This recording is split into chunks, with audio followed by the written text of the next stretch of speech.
You will be fined $200 for even thinking about bringing it up. I don't want to hear that. Shut up. I'd rather be alone tonight. You could say I love you through the phone tonight. Really don't wanna be in your arms tonight. Hi guys, welcome back to my channel. So today's video is going to be short, sweet, straight to the point. But I would like to let y'all know that the next video is going to be about fragrance. I know it's been highly anticipated and awaited, but I want to do it before the month ends, you know, and the year's already started, so it's like, let me push this out. So last year I did this video, and I think I did like 10 things we're going to leave in 2022. I hope y'all did a good job with leaving those things behind. I know I did for the most part.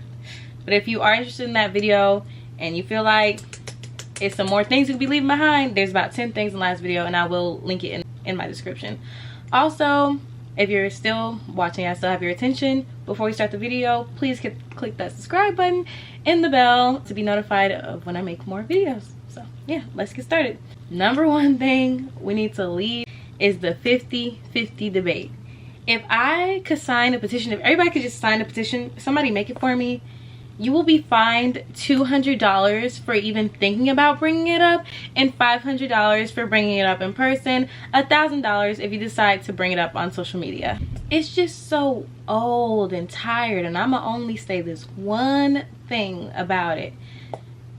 You can be a person who believes in 50-50, and that's okay. You shouldn't be criticized for that. You shouldn't feel attacked for that. If that's what works for you and your partner, and that's the dynamic you want to have, that's you. But what I don't like is when y'all critique also the other version and the side of that. Is it's like, okay, I don't want to do 50-50 with my man. And people have different examples of what they want. Me personally, I grew up, I didn't see 50-50. I was not taught to do 50-50. And if there's a 50-50, it's not 50-50 on the bills. It's I take care of the house, you take care of these bills. And I also have to take care of the kids. So you're definitely taking care of the bills. And my mom, we see each other. She go on trips almost every month. I'm trying to be like that. That's what I believe will work for me, and I will find a partner who agrees. You can't find, if you there's no need to argue about your standards. That's where y'all go wrong. Y'all are arguing about your standards. When you have a clear list of things that you want in a person, and you find a person that go boom, boom, boom, boom, boom, and you identify like the top deal breakers, nobody would be having this debate. Nobody would be having this debate. Men, you want to do 50-50? Find a woman that want to do that. Women, you want to do 50-50? Find a man to do that. Y'all can meet each other and be good. Okay, that's all I'm gonna say about that. Okay, 2, the second thing we're leaving behind in 2022 is the pressures of living up to an aesthetic. Textbook definition of aesthetic is what you define as beautiful. So, you know, we have these YouTubers and these influencers who have this certain kind of aesthetic, and like, oh, in order to succeed, this is the aesthetic I need. My page needs to be aesthetically pleasing, and this, that, and the third. And I think y'all fail to realize that the real you, the more relatable you are, that's how you'll gain your following and your audience. I gave up on aesthetic a long time ago. Although I do believe I have an aesthetic that's pleasing to the eye, I don't believe that it's too much similar to anybody else, if that makes sense, because it's things that I think look nice and that fit within my page, within my channel, within my life. You know, like, I used to pressure myself and I used to not make content because I would look at, you know, my mom's house in her kitchen. I'm like, I can't make videos in the kitchen. It's not an aesthetic. So what? Everything can be an aesthetic. Your aesthetic is you personally. You know, a lot of people aren't starting these YouTubes and then whatever else they want to do because they're afraid that it doesn't look like somebody else's. That's the point. That's the point. What do you bring to the table? What makes you different? Why would you want to be like someone else? I don't know. And I feel like to a certain extent, like, yes, it's okay to like, oh, I want that aesthetic. Like, for my house, I want my room, I want my kitchen to look like that. Like, that makes sense. But as far as like your content, your stuff is going to get lost in the sauce if it looks like somebody else's, babe. Especially somebody who has 1 million subscribers and 1 million followers. Like, it is what it is. So y'all need to stop putting yourselves under the pressure of that. And that's something that even I had to learn. So therefore, I can sit here and relay the message to y'all. start that channel, make them TikToks, make that content, do what you want to do. And as far as, even if you don't want to be an influencer, stick to you. I think people need to be more comfortable showing up as themselves online. And I know that's hard to say because oh my god, the internet has gotten so evil. Like, y'all get on there and just the meanest people are on there. But hey, what are you gonna do? Your haters are your motivators. I can't live without them. I pray for my ops. I hope my ops are doing so well that they generate energy to hate on me, because under the sky, this is really love. Like, yes, like, I know you're jealous of the things that I'm saying are happening. They don't even have to be happening. I could say, oh my god, I just hit the lotto today. My hater is gonna hate on me. That energy, they manifesting that for me. They really think I won the lotto. It's gonna happen because they hate to see it. They hate to see it, but that's a whole different topic. Anyway, okay, so number 3, I had it written down as bad friendship habits and only hanging out and depending on friends in time of stress and need.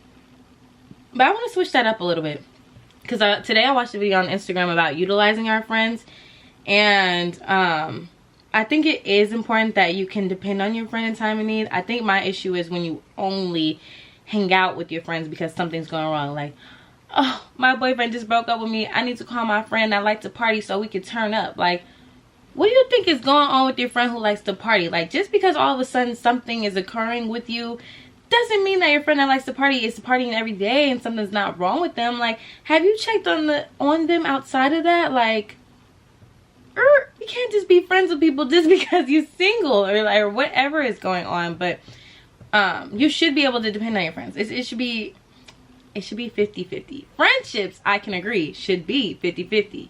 Give, take back. Like, it should be a reciprocation, is what I mean to say. Like, there needs to be a healthy balance there, because that's a friendship.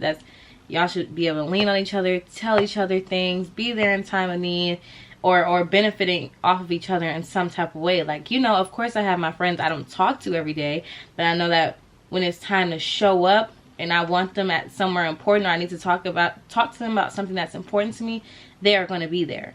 They may not be able to do brunch every weekend, but if they carve out time for me whenever, and I've been friends with them for so long and I love them and I know that it's no hard feelings, we both, you know, growing up, then that's just that. And then there are my friends that I talk to more frequently, and I know what's going on with them and they know what's going on with me. It's not one-sided.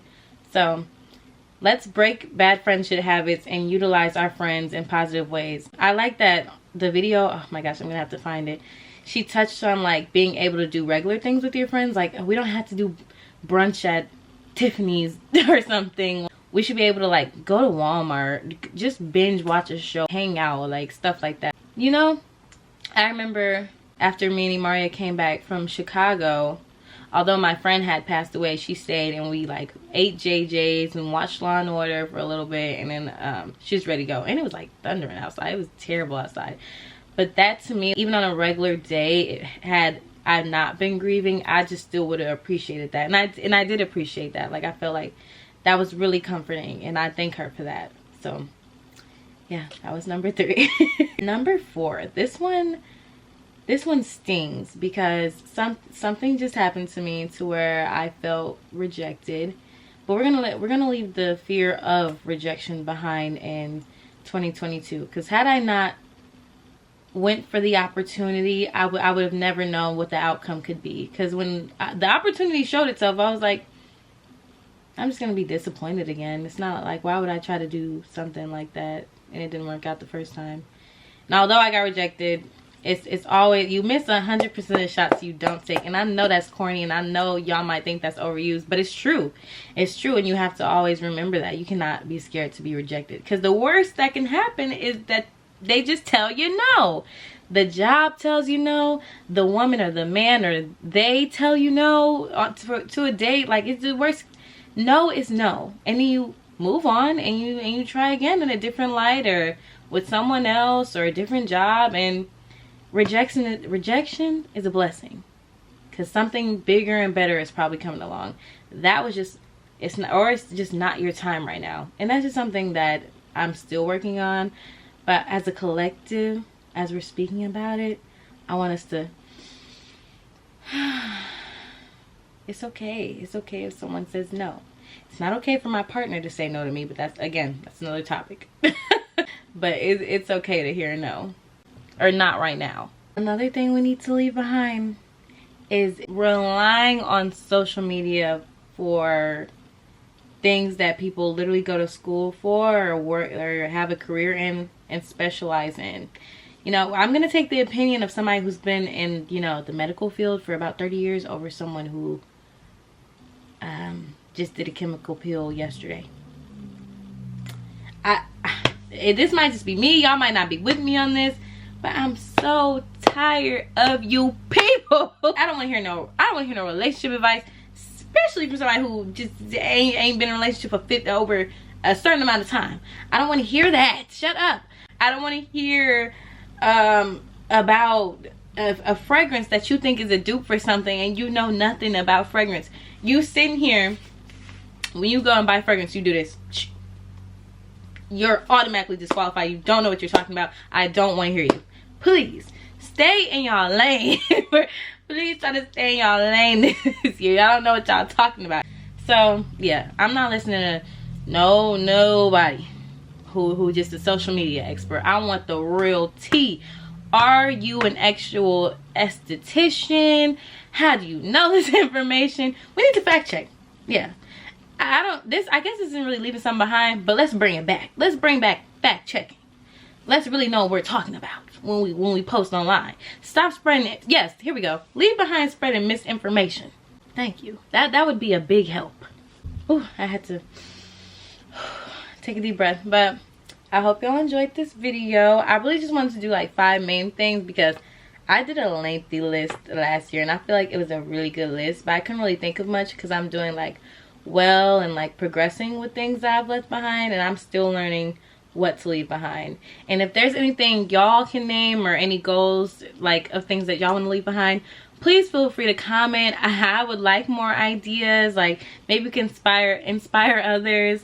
But yeah, thank you for coming to my channel and watching my video. As always, love y'all. Until next time, bye.